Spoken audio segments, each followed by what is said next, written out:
Hi hello friends, welcome back to my channel. ಇವತ್ತು ನಾವು ಹೀರೆಕಾಯಿ ಕಡಲೆಬೇಳೆ ಸಾರು ಮಾಡೋಣ.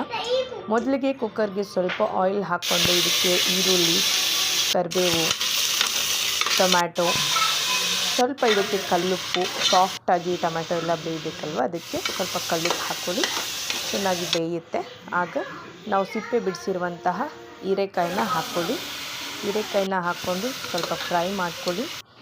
ಹಾಗೆ ನಾವಿವಾಗ ನೆನೆಸಿಟ್ಟಿರುವಂತಹ ಸ್ವಲ್ಪ ಪ್ರಮಾಣದಲ್ಲಿ ಕಡಲೆಬೇಳೆನ ಹಾಕ್ಕೊಂಡು ಒಂದು ಸರಿ ಫ್ರೈ ಮಾಡ್ಕೊಳ್ಳಿ. ಇದಕ್ಕೆ ಸ್ವಲ್ಪ ಅರಿಶಿನ ಪೌಡರು, ಚಿಲ್ಲಿ ಪೌಡರ್, ಧನಿಯಾ ಪೌಡರು, ಬೆಳ್ಳುಳ್ಳಿ, ಜಜ್ಜಿದಂತಹ ಬೆಳ್ಳುಳ್ಳಿ ಎಲ್ಲ ಹಾಕ್ಕೊಂಡು ಚೆನ್ನಾಗಿ ಫ್ರೈ ಮಾಡ್ಕೊಳ್ಳಿ ಎಣ್ಣೆ ಬಿಡೋ ತನಕ. ಈಗ ಎಣ್ಣೆ ಬಿಟ್ಟಾಗಿದೆ, ನಾವಿವಾಗ ನೀರು ಆ್ಯಡ್ ಮಾಡ್ಕೊಳ್ಳೋಣ. 1 ಗ್ಲಾಸ್ ನೀರು ಆ್ಯಡ್ ಮಾಡ್ಕೊಂಡು 1 ವಿಜಿಲ್ ಕೂಗಿಸ್ಕೊಳ್ಳಿ. ನೋಡಿ, ರೆಡಿ ಆಗಿದೆ ಕಡಲೆಬೇಳೆ ಹೀರೆಕಾಯಿ ಸಾರು. ಅನ್ನದ ಜೊತೆಗೆ ಬಿಸಿ ಬಿಸಿಯಾಗಿ ಚೆನ್ನಾಗಿರುತ್ತೆ. ಟ್ರೈ ಮಾಡಿ. Thank you.